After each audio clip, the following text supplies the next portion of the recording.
Hello and welcome all.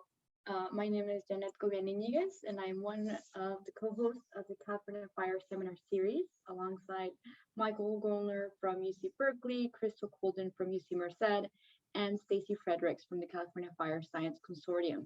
If you if this is the first time you're joining the Fire Seminar Series, welcome. And if you're a returning guest, welcome back. We are the California Fire Seminar, and we're brought to you by UC Berkeley, UC Merced, and UC Merced in partnership with the California Fire Science Consortium.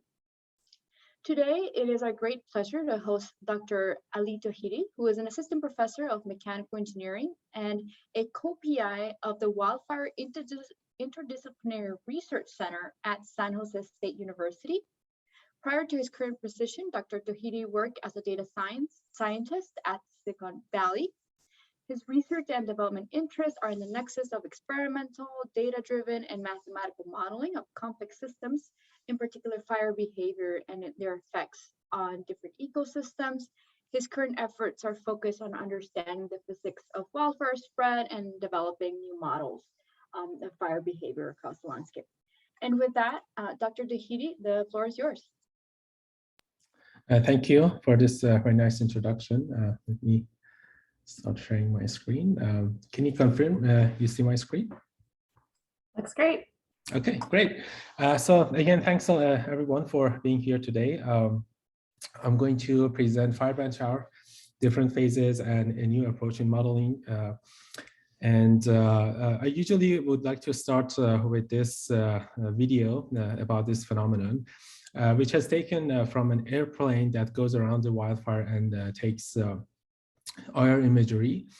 The firebrand shower phenomenon is basically a process that happens due to burning of vegetation or structural components, and due to this combustion reactions, the material loses its structural integrity. And at some point, it breaks off from the main structure and comes off of the main structure as the form of these glowing particles, as you can see in this video. And they get lofted through the fire plume, travel through the boundary layer, and land far ahead of the main fire front, as you can see in this image, basically. And upon landing, if the particles are still carrying enough energy and the receptive surface is flammable, you're going to have another fire, which we call it a spot fire. So this process is not only one of the major mechanisms of wildfire propagation, particularly through heterogeneous fuel beds, but also causes a lot of destructions in wildland urban interface areas. As you can see in this image in the left-hand side, with this specific burn scenario where the vegetation around the houses are intact and the house is practically incinerated.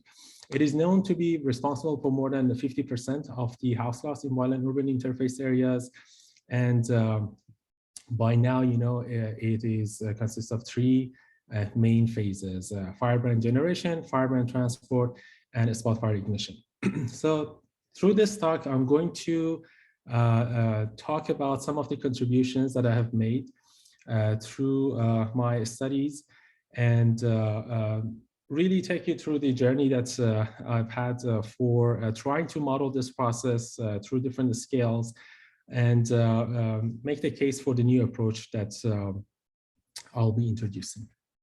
So starting with the first phase, firebrand formation, most of the work in the literature that you can find is focused on experimental work. You can find works at very large scales that researchers have burned full-scale structures.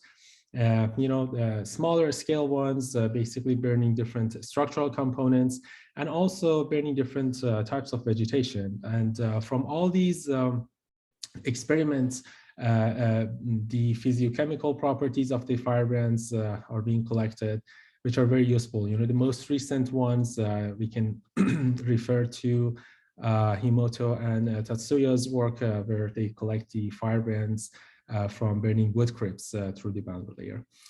By collecting this information, you will have access to mass, shape, and projected surface area, density, obviously, and in some cases, the landing distance, which usually these are collected by having these water pans in the downwind distance and trying to collect this information.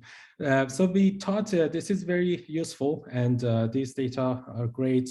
One of the ways that we can summarize it and make it useful for modeling purposes is to come up with a way that we can statistically describe their properties, the property of these firebrands or embers as we know it. Looking at the embers that are generated from burning vegetative fuels, most of them are in cylindrical shape or basically disc-like shape or plate-like.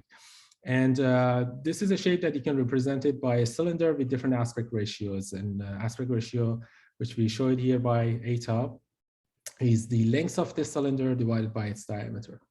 So if we take this as the representative shape of these particles, at least for this type of firebrands, and write down the volume, total surface area, obviously mass based on the density and volume, and aspect ratio. And if we do some rearrangements of these relations, we can find a relationship between the aspect ratio eta, surface area, and mass of these particles. And if we do a geometric scaling, we can also see that the surface area is proportional to mass to the power of 2/3. And we can see this trend by plotting the collected data from the experiments. These are basically the works of Manzello and his team at NIST. And the plot that you are seeing is the variation of surface area with respect to mass on a log-log scale, where you can see this 2/3 power law. So using this relationship, we developed a nonlinear regression model and considered the describing pair to be the eta or aspect ratio and the surface area. And this is basically coming from the nature of the data that we received because these pairs had the lowest Pearson and Spearman correlation coefficient between them. So practically we're looking at independent variables. So going through the regression model and developing it, you can see that for the surface area, we are able to develop a model that can predict the cumulative density function of the projected surface area. And we are doing a pretty good job using this modeling methodology for estimating the distribution. And if we use the relationship that I showed in the blue box, which was between the aspect ratio, surface area, and mass of these firebrands, then we can work out the generated mass or the mass of each individual firebrand and resolve the distribution for the mass as well. And if you plot everything using the numerically generated firebrands, it will look something similar to what we saw from the experimental data. But this time you can see that this is basically the mass versus surface area for the Monte Carlo simulations that we did using this model. And the slope 2/3 in the log-log scale confirms that. This is a really good way to generate virtual firebrands that have no statistically significant difference from the experimental data, and they can serve as the initial conditions for our modeling practice. So before I jump into the next phase, I'd like to mention that this work was primarily done at Clemson University with Dr. Kay, and I'm skipping a lot of work that we did on the thermomechanical break-off models as well as the thermal degradation, where I did my postdoc with Dr. Goldner in University of Maryland. And I want to jump into the transport part because I want to make the case and have the time for the new methodology that we are proposing. So coming to this phase, everyone knows that this is a very well studied field, mostly by the works of Tarifa and Albini started, where people started to develop parametric models. And a lot of the models that came after these two initial studies were influenced by the work of Tachikawa, where the transport models for debris transport are introduced. Later, when the numerical methods and the algorithms were more advanced, we have some studies that really get into the details of numerical simulations at different scales. And we can mention a couple of works based on the work of Sardoy and Ku, who are really providing valuable modeling approaches to solve for the transport of these firebrands. And the goal here is to basically estimate the landing distribution of these particles such that we are able to have some predictability on the ignition of the spot fires. That's basically the main goal of all these models that I just mentioned. However, in some of these cases, we have shortcomings. The very first and notable one was the lack of quantitative experimental validation for practically all of the models that were available at the time to us. And in many cases, we also had reduction in aerodynamic complexity of the particles. Mostly people were considering compact shape and using very simplified aerodynamic force and moment coefficients in their momentum equation. And that would basically cause a lot of deviation from what is actually happening in reality. And we can also mention the simplified representation of the boundary layer interactions with the fire that were kind of lacking from most of the studies. People usually consider the boundary layer as like a uniform flow. And lastly, which is in my view one of the most important ones, is ignoring the nonlinearity in the equations of the motions of particles. Because in the simplest form, if we consider a spherical ember, the equations of the motion are second order nonlinear ODEs. And this is basically without considering any special shape or forcing events on this. It's a very simple equation. However, if we initialize this nonlinear equation with different initial conditions, we will have different outcomes. And this basically telling us that we can't really arbitrarily set initial conditions and start collecting these distributions and develop parametric models. This is something that I'll come back to and try to show it using the experiments and later numerical simulations that we have done.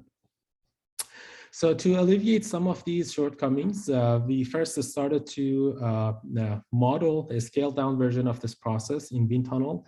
This is a mid-sized wind tunnel in Clemson University, where we built a jet underneath the wind tunnel section to simulate the interactions of the boundary layer that is going to be generated through the wind tunnel test section by passing the flow through these spiral elements and surface roughnesses, and basically interact with the jet, which is modeling the updraft from the fire plume. We had 3 different boundary layer reference velocity and 3 different jet centerline velocity, which comes down to 9 wind fields, 9 different wind fields that we developed in the wind tunnel. And through each of these wind fields, we released these model firebrands with different aspect ratios from 1 to 6 multiple times. So basically, the total realizations that we had for each of these particles through each of those 9 wind fields was 200. In order to be able to quantitatively analyze these flight trajectories, we were actually filming the trajectories from the side view, and I believe you saw the side view camera. And then we developed a particle tracking algorithm that could capture these trajectories. So here you can see the jet nozzle exits, where we release the firebrands with varying initial conditions, particularly the release angles, and we have the wind from the wind tunnel that comes from right to left. And by using the algorithm that we developed, we can capture this trajectory. And you can see that we have two important length scales in this results. One is the maximum lofting height for each of these trajectories, as well as the landing distance from the source. There's also another important parameter in the experiment, which is the jet momentum length scale, which I will talk about here. So basically, if we summarize all the parameters that we have and do a scale analysis on these parameters, we end up with these non-dimensional forms. So the first one is the normalized landing distance, which we call it x sub L, by the jet momentum length scale z sub m. The second one is the normalized maximum lofting height. And these should be a function of the ratio of the velocity of the boundary layer to the velocity at the jet center line, the aspect ratio of the particles, and a parameter called omega, which we call it the Tachikawa number, and that is a ratio of the aerodynamic forces to the gravitational forces that is being imposed on the particle through its trajectory. So if we plot the variation of these normalized variables for the different values that we had in our experiments, basically velocity ratio and Tachikawa number, you can see that by increasing the aerodynamic forces, you expect the particles to land further from the source. But by changing the jet velocity, there is no really guarantee that whether you're going to have an increase in the landing distance or a decrease. So it's a nonlinear relationship, and this is more pronounced in the maximum lofting height. The nonlinearity are basically more pronounced, as you can see in the contour plots of the normalized lofting height. And this tells us a couple of important things. One, again, emphasizing on the nonlinearity of the dynamics of these particles, especially these particles were having different aspect ratios and they were not spherical. And tells us the fact that the lofting and downwind transport of the firebrands through their trajectory cannot be really decoupled. And this basically tells us in designing our experiments, in designing our simulations, we need to solve for the entire trajectory, and we need to have a really good justification for where we initialize the release height and how we basically initialize the complex equations of motions that we have for these particles. Another contribution that we did through this work was generating the most comprehensive database for firebrand trajectories or model firebrand trajectories that can be used for validating the experimental models. And speaking of the experimental models, the next step that we did was to develop a coupled stochastic model that can simulate the scenarios that we generated in the wind tunnel experiments. And for that to happen, we created a CFD model from the wind tunnel test section. We ran large eddy simulations of this jet in the cross flow using open foam. And once these velocity fields that you can see here are resolved or obtained, we coupled the Rees transport model that we had in a one-way fashion with this velocity field in order to model the trajectory of these particles. So what you see in this video is basically the subgrid scale kinematic viscosity of the wind field. And for the particle transport, we used the model which was a three-dimensional and 6 degrees of freedom and uses the STD aerodynamic force and moment coefficients, which are experimentally measured. If we do this coupling and model the trajectories, it's going to look like this. This is basically a visualization of the trajectories overlaid with the cube criterion of the jet in non-uniform class flow. At the end, we resolve these trajectories or get these trajectories very similar to what we could achieve using the particle tracking algorithm in our experiments. The best way to quantitatively compare the results of these numerical simulations with what we had from the experiments is to calculate the landing distance and maximum lofting height for each of these trajectories, calculate the first and second order moments of them, and compare the experiments with the numerical values. And this is basically what this slide is showing. So on the left, you see a comparison between the average normalized landing distance from the experiments which are shown on the horizontal axis, and on the vertical axis, you see the corresponding numerical simulations for those experiments that we ran the simulations for. And on the right, you see the same thing for the normalized maximum lofting height. And as you can see, for the first moment, or basically the average values, we are doing a good job on predicting the average.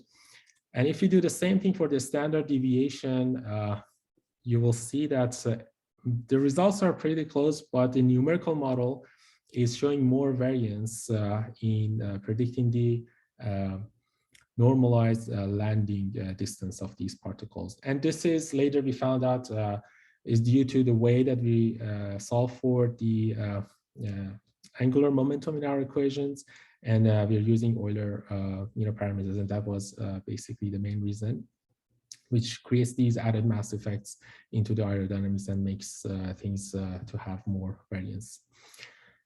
All right,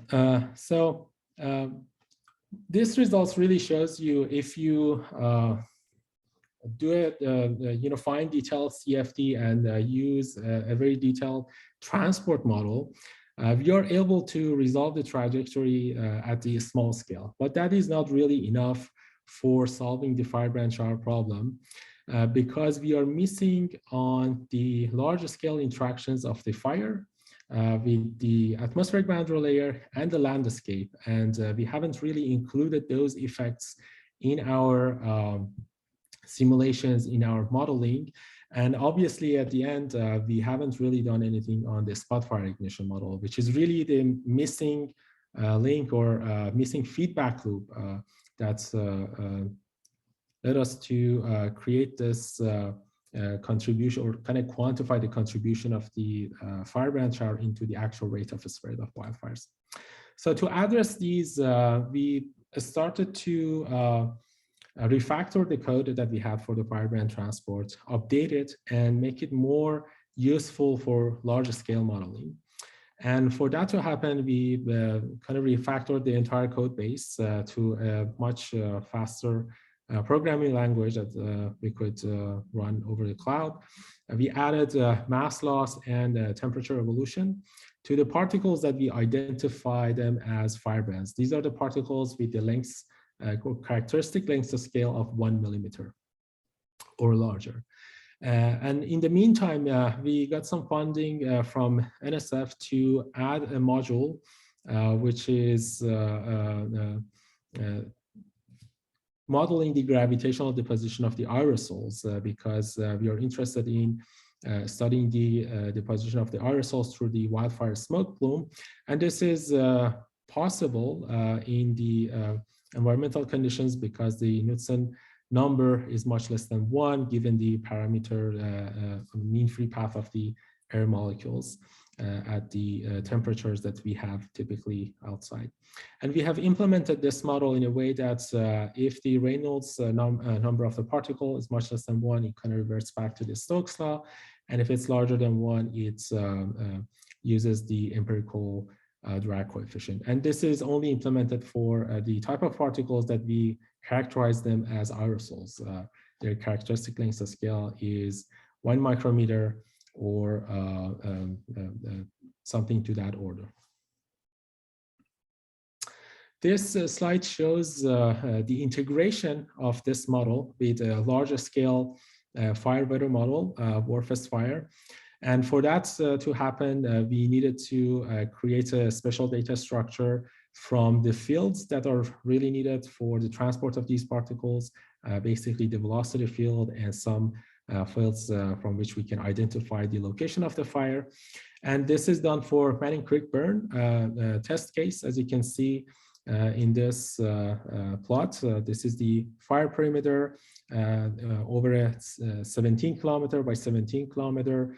And if we run the aerosol module for it for a 30-hour settlement, these are the spatial average trajectories for the 50 micrometer aerosol particles. As you can see, a lot of them settle very quickly because these are initialized outside of the fire perimeter, and the ones that are initialized within the fire perimeter, they can get lofted to high elevations, and it takes a lot of time for them to settle. And some of them, they really don't, because of the very small mass they have.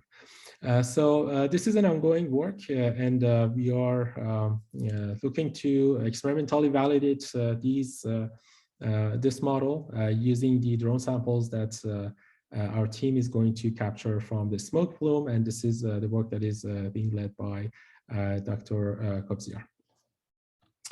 I've ran another test case for this Firebrand transport model that we have. This one is for larger particles, which we can identify them as firebrands, or at the range scale of the firebrands. So this is done for a velocity field, which I theoretically created using Berger's vortex model. And the case that I would like to make here is that if you look at the top set of graphs, these are showing you the trajectory of these particles, or actually just one compact particle from different angles. This one is X, Y, XZ, YZ, and this is like the top view. The only thing that is different between these two trajectories that you see is the initial release angle for a compact particle. And as you can see, by just changing the initialization for a compact particle, we are going to have a large difference in the landing, and also some differences in the trajectory itself. So the initial conditions really matter. The below plots show you the same scenarios, but this time the initial release angles are all 0 for the particles. However, I'm using 3 different shapes of the particles. The black dashed line shows you the compact trajectory of the compact particle. The blue line shows you the plate, and the red one shows the rod shape particle. And as you can see, by just changing the shape, the trajectories are widely different. And you're going to end up with really different landing distribution of these particles. And the stars here in the top view plot shows the landing location. Again, another evidence to show that these trajectories are highly nonlinear, and if we are trying to design experiments, we need to have a really good justification for how we set this up, and think about how we can initialize our numerical models better to capture the inherent stochasticity in these simulations. This is basically a very similar test case, but run in an LES field. As you can see in the left-hand side, this is just the streamlines of the velocity field overlaid with some trajectories from the particles. But what is important here, I want to show the difference that it makes in terms of the kinetic energy per unit mass of the particles. This is of really significance for the tornadoes. When you have debris with different shapes, they have different aerodynamic complexities, which can lead to different behavior during their flight. So what you see is basically the flight time versus the linear kinetic energy per unit mass. And you will see that I believe we ran this for 1,000 particles or 1,000 realizations through this velocity field. And if you take the average of the kinetic energy per unit mass, you will see that the rod and compact shape are basically having a relatively shorter flight time on average, slightly higher energy per unit mass.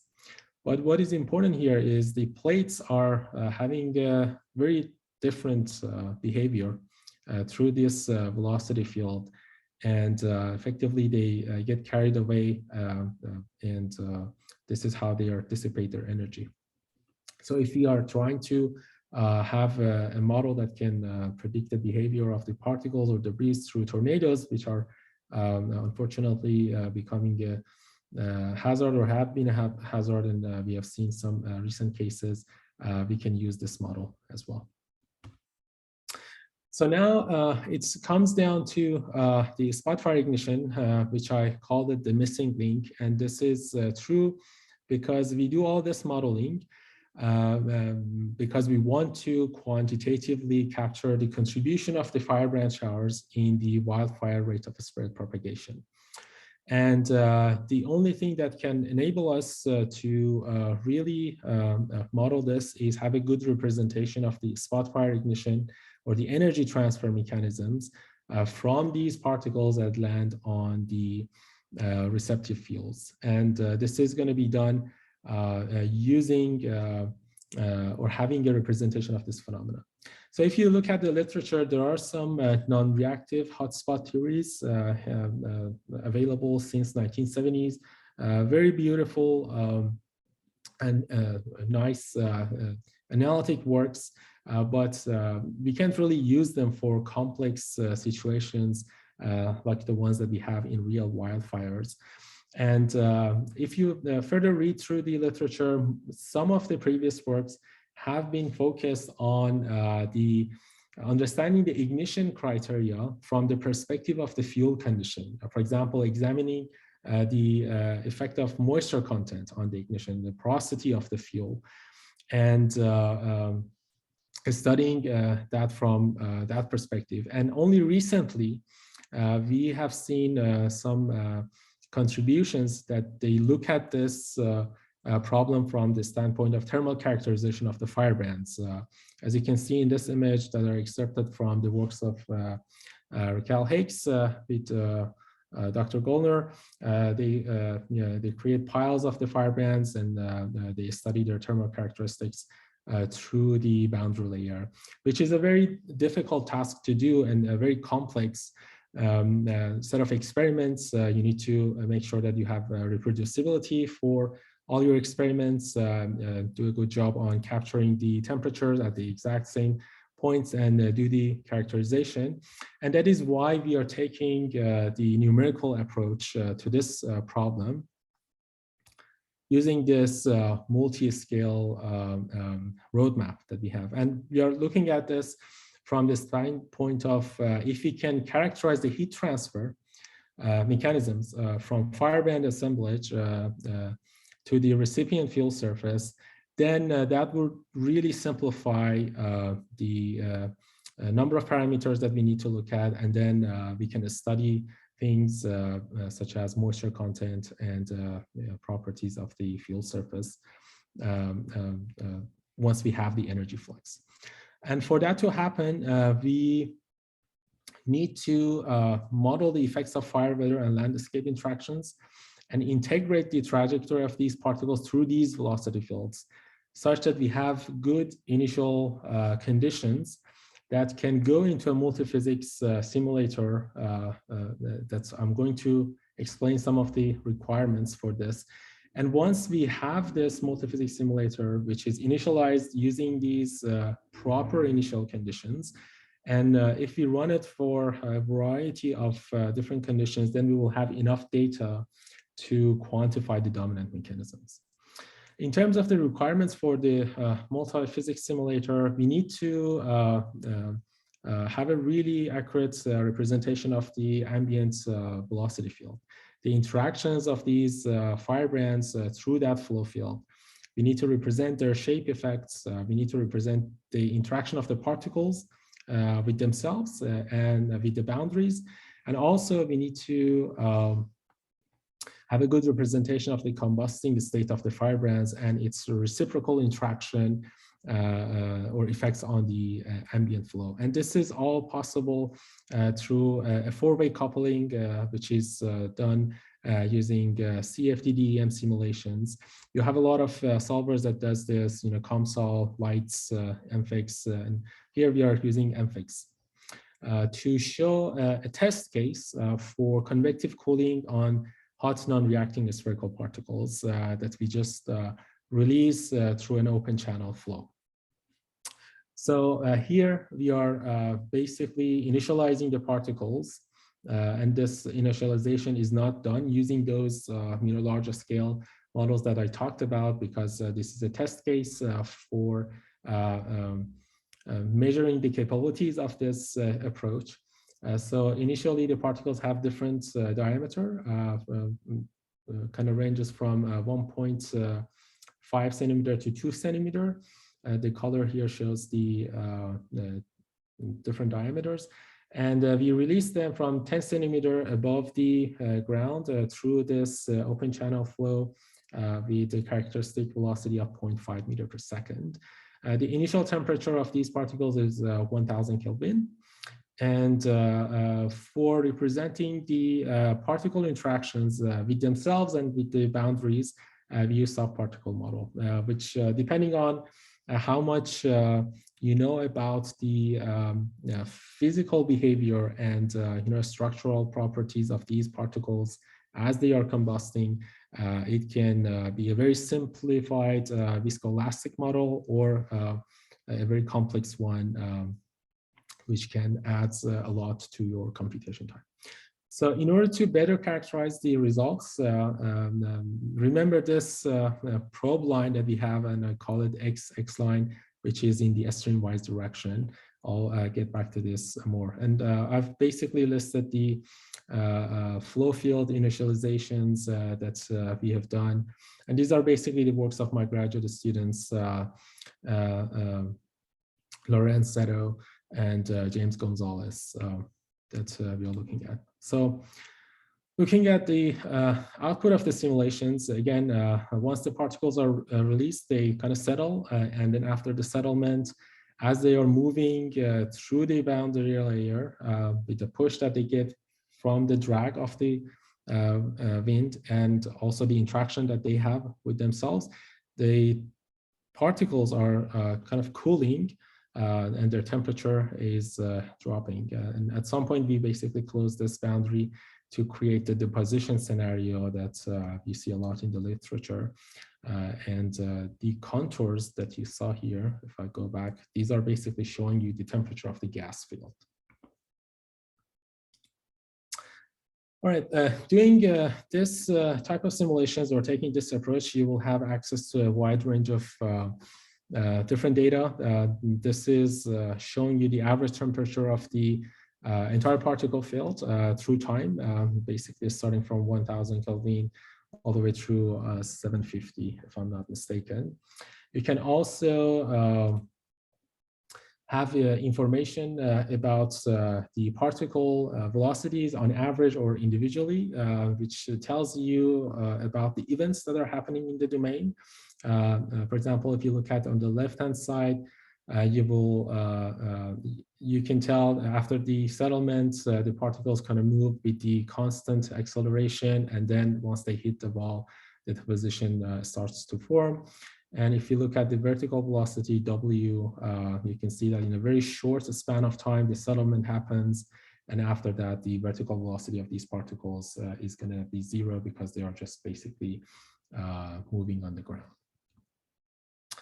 What is important in terms of characterizing the heat or the energy transfer from this assemblage is basically the temperatures that we get.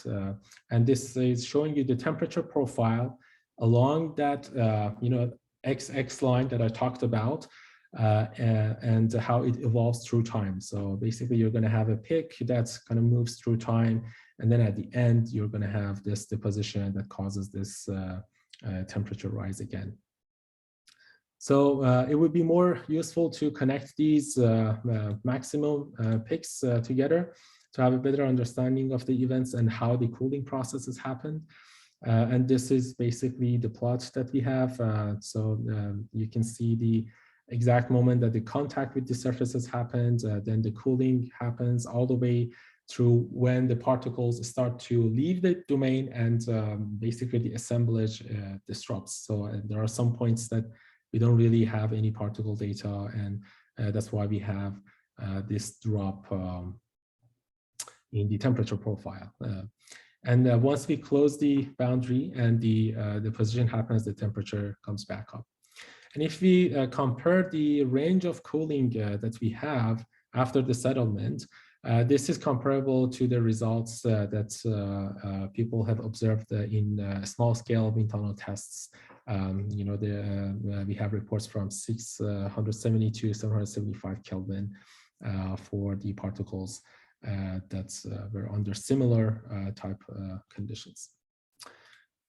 We can also show this in a more, in a different way. Let's say in the horizontal axis, we show the X direction, or basically the length of the channel.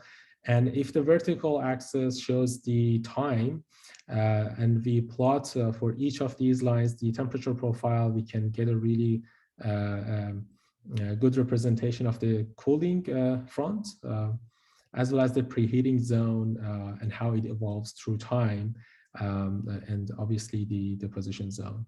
And think of ways of how we can characterize the heat flux or the energy transfer to the surface beneath. In terms of the remaining challenges, you know, the very first one that we are actively pursuing is the experimental validation of these results. You know, the codes are validated, but we need further validation, and that part is itself is complicated because we can find validation for single particles very easily, but it's difficult to find a consistent set of experiments that they have you know, same deposition pattern, deposition characteristics, such that you can validate the code with and even find that information.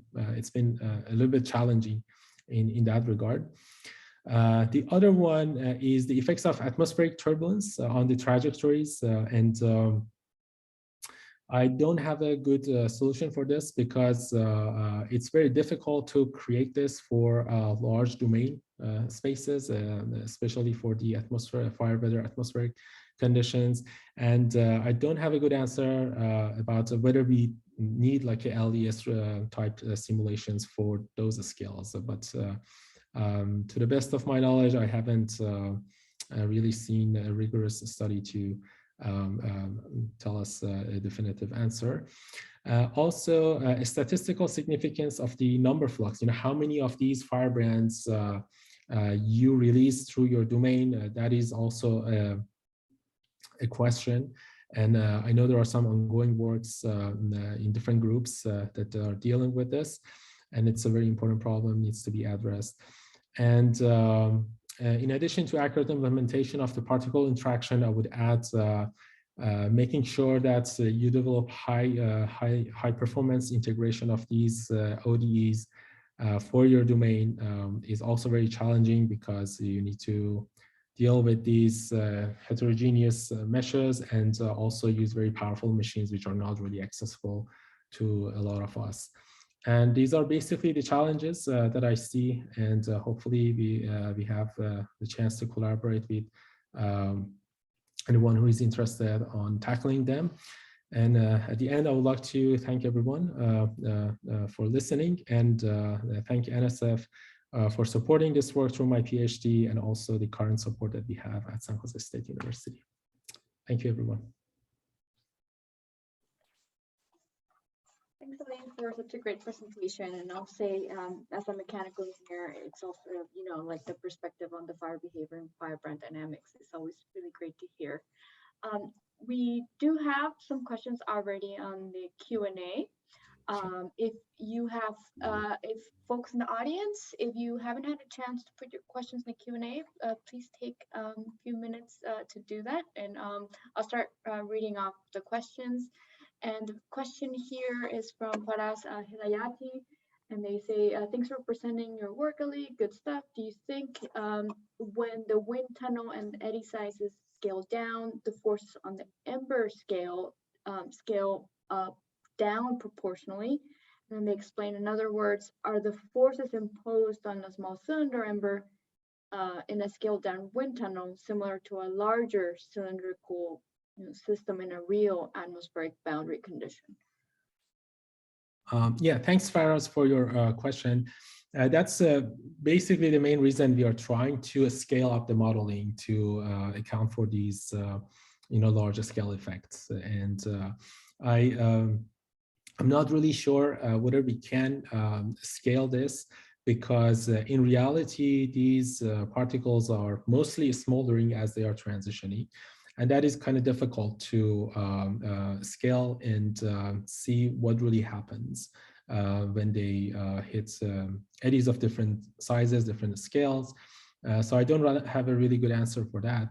But if you're just talking about the debris themselves, which are non-reacting particles, then there are ways that you can definitely scale them using the asymptotic methods or anything else that can allows you to do this dynamic scaling, and there should be a way to study that.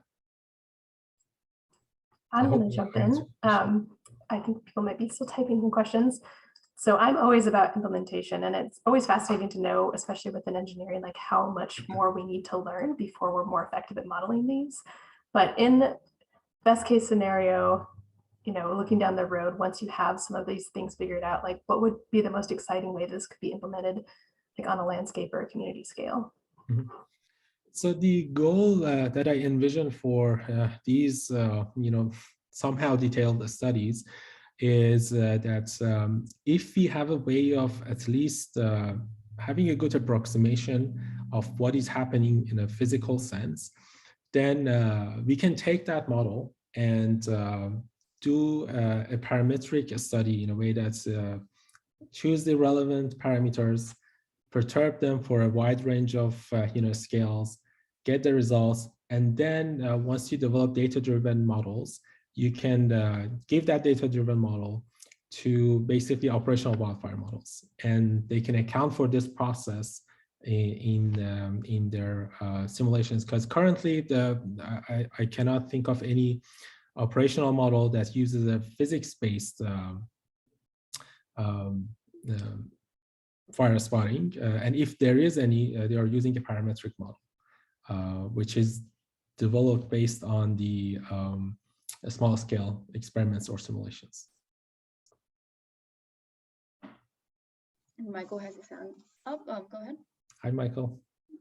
Hi, Ali. Sorry I was late. I was running from class. I No didn't catch the beginning, but the other 2/3 I really enjoyed. And so I had a question regarding validation of the data. And I saw you reference some of our data at NIST and other locations that have done that. But something, as I move from the lab to operational, seems like there's not a lot of validation. So I wondered if you could comment on where your simulations fill in the gaps, and if you had any thoughts of how we could actually validate something, because we need to eventually have a model that goes in the field. Yeah, exactly. And it's problematic on two fronts, right? First of all, setting up those experiments is very challenging, and depending on the scale that you are trying to look at. I don't have any experience with the type of scale that you may be looking at, maybe community scale or full structure. I'm pretty sure there are some works done in IBHS or some other big labs that we can take a look at. But for the small scales, the entire deposition pattern, in my view, is problematic. It's very difficult to characterize it in a meaningful and consistent way. So we can calibrate the model, we can measure the relevant parameters that we can get from the model and see where we are at. So if we can think about a more consistent way of creating those piles, or think about how we can get more data from them, then that will be really valuable for everyone. Thank you. And I see a somewhat related question on the Q&A, and it's from an anonymous attendee. And they mentioned, how far are we from having the research in place that would allow for a predictive tool that fire managers and prevention professionals could use to plan fuel treatment and implement fire codes where homes are at risk? Oh, in terms of the timeline, I really don't have any visibility on that side of the policy changes, so I can't really comment on the timeline. But in the on the modeling side, on kind of physical understanding, I think there has been a lot of work done, and there are some ongoing work in the field that's really helps us better understand this missing link, which is basically the spot fire ignition part. And hopefully, I don't know, maybe like in 5 years, we can have at least a data-driven model that can be used in some of the operational, wildfire spreads, models that we have. And again, that needs its own validation as well, because when you try to scale it to larger spatio-temporal patterns, then how you implement it becomes very challenging as well. But yeah, I think in 5 to 7 years, I can think of something, or hopefully faster, we'll see. Certainly an important challenge. And see another question here from Stefan. And they mentioned, can you please comment on the importance of detailed char oxidation mechanisms during the trajectory of the ember, and possibly including shedding of the ash film and significant geometry changes? They mentioned this seems like a common approach in power generation, Eulerian and Lagrangian simulations. Mm-hmm. However, they're mentioning they didn't see that in your simulation. Yeah, because there's not. We will basically just using hot particles. They were not reacting, although we are working on implementing the reactions. From what I can tell in the literature, you can find multi-step, multi-scale, kinetic reactions implemented in some of the Firebrand models, especially the work of Sardoy, I believe. Really addresses that for different shapes. But again, the limit of complexity is really your choice. If you want to get down to the details of these, kinetic modeling and measure the effects, you obviously can, because there are some databases that you can use and you can just solve the ODEs for these combustion reactions. Would that make a lot of difference in the total heat output or the energy output that you get from these particles? I don't know, because I can't remember any study that has done it. But I know at a very much smaller scale, people in biomass reactor design, they have looked at it, and they have looked at different ways of trying to see the effects of the combustion reactions in the yield of bio oil, and the byproducts that they are trying to design in their reactors. But for the firebrands, I would say very simple two-step kinetic model is what I have seen, and I don't know how much detailed combustion reaction we really need. As for the shape, I think most of the studies are, if I'm not mistaken, most of the studies are referring to the fact that we can ignore the shrinkage of the particles, and particles are kind of remaining or kind of preserving their shape if they're not, very brittle and they don't cascade down. So that's all I know on that front. Thank you. And the next question here is kind of shifting gears more to Firebrand production. And Tim Chavez asks, do you have any thoughts about how to resolve the relationship between vegetation that is burning and the size and shape of the firebrands produced? Oh, yeah, I thought about it a while back, when I was doing my PhD. Yeah, I think there should be a scaling relationship between the shape of the vegetation, the heat release rate that is typical of that shape, and basically the number. I haven't really had the chance or nor the opportunity to look at it, but I remember in the wind engineering field, people have looked at it this way, and a lot of these gaming engines that you look at and they generate, the fires or embers from the in their simulations, they're basically using those relationships. I don't know how validated they are, but there are some methods out there. Great, thank you. And I have one question, and this is going back to the firebrand and spot fire ignition part of the presentation where you mentioned at the end, the need for validation. And I was thinking about laboratory scale experiments and whether you think that, that would be an important step towards validation. And then if so, if you had a wish list for experimentalists, what are some of the things that they should be controlling or looking at? Yeah, that's a crucial step. Without validation, models are models, right? So I really want to pursue that and encourage experimentalists to think of reproducible ways of creating these data sets, because it's really not at this point is not the priority to create the exact same scenario that happens, for example, for deposition over the roof. It's more of a question, can we create a setting that we can always repeat and measure its characteristics so we can model it and see if we can develop surrogate models that can predict that behavior. Then we can take this model, because the physics, if we stay at this scale, is not going to widely change. And we can basically address that. That's basically, in my view, would be the best way of going about the experiments. Thank you. And hopefully we have a group here in the community, the fire community, who can put together those experiments.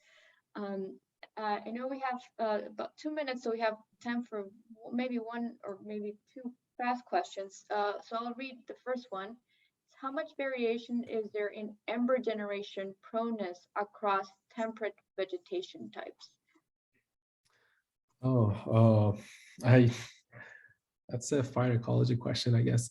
I'm not really an expert in that part, but I would say for the modeling side, we need to really think about the statistical significance of that accuracy and how it really affects the overall distributions of these particles throughout the landscape, and the response factor that we are trying to measure, which is eventually, in my view, is the spot fire ignition. So depending on how many embers you measure from the experiments, or trying to characterize different vegetation types, I would think about that, how much ember is enough, and if there's a max, we can definitely do it in modeling, but are we presenting what is happening in reality? We need to wait for the ongoing works to give us the answer. Great, thank you. And there's one more on the Q&A, but I'll ask you if you can look into that, because I think it's a specific, question for from a student interested in the work. So We're close to being out of time, and I'll say that I really enjoyed the presentation, and I think it was great to bring in the fire behavior and ember dynamics perspective into our series. So we were very glad to be able to host Professor Ali Tauhidi and our seminar. And so if you can join me in virtually thanking Dr. Tauhidi for such a great presentation. Thank you. Thank you for having me, and I really enjoyed giving this presentation, seeing everyone again via Zoom, but we get what we can. So, and Edna, with regard to a question, if you can possibly email me, that would be great. So we can take the discussion further. Thank you, and thank you everyone for joining. Have a great rest of your day. Thank you, everyone.